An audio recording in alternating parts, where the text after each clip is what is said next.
religious tradition emerges into history, it's always threatening to the establishment religion. What do we call new religious traditions today? Cults. Is that a good word, a negative or positive word? It's a negative one. Now, I don't know whether a prophet is really receiving prophecy from God or not. If I'm thinking as a Jew, I know the person's not, because my scripture has been canonized. There's no more prophecies like this. But from a purely objective standpoint, I can't be absolutely sure. But I don't feel comfortable. I don't want my children to go off and join a new religious movement.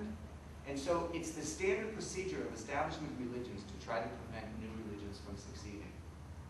So the establishment religions, when the ancient Israelite tradition began to emerge, was Canaanite religion. And there is a lot of resentment in the scripture of Israelite tradition, of the Hebrew Bible, against the Canaanites. Because the Canaanites were the establishment religion that tried to prevent Judaism or ancient early monotheism from existing. And there is a tremendous amount of resentment in the Bible directed to the Canaanites. The Bible, or Scripture, is the one document that exists that is closest to the moment of emerging religion. What is the earliest script? Let's go back, let's go the other direction.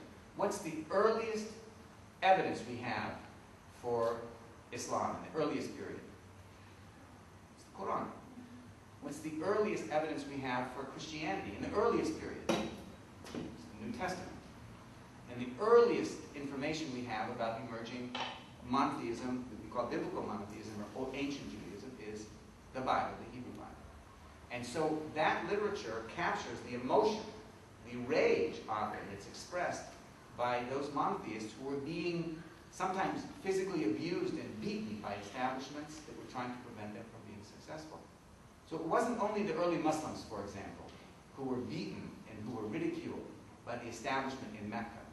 It was also the early Christians who were beaten by Romans and ridiculed by Jews.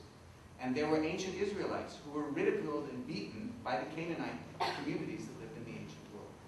And you can see the rage reflected in the text. So now let's take a look at the first text. Deuteronomy. This is part of the Torah. This is a revelation that's given to the Israelites before they come into the land that is possessed by the Canaanites and will be given to the Israelites by God, according to the Torah.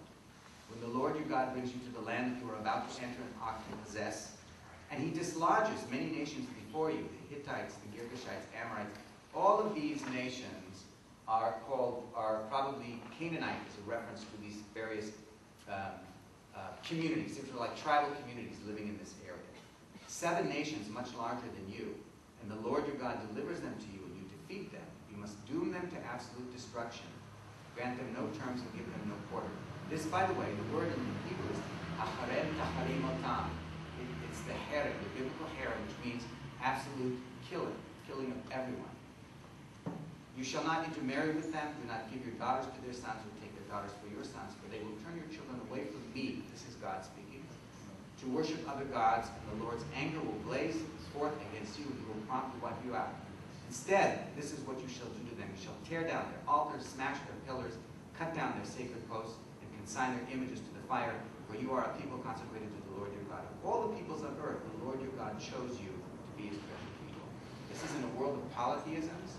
God is choosing the one community that believes in a unitary God and says that you should destroy those other communities in your midst, in this area. Pretty harsh, isn't it? Now, Exhibit 2. Exhibit B. I'm going to move down to the second page. The first citation is a very nice citation. I don't want the nice citations now. I want the harsh citations. Let's look at Surah 4, which is a reference from the Quran. Surah is a chapter or a section of the Quran. For those of you who are not familiar, each one has a name, and it's known by Muslims usually by the name rather than by the number. And this is from Surah 4, called the Women. We'll always work on the left side, but I always provide translation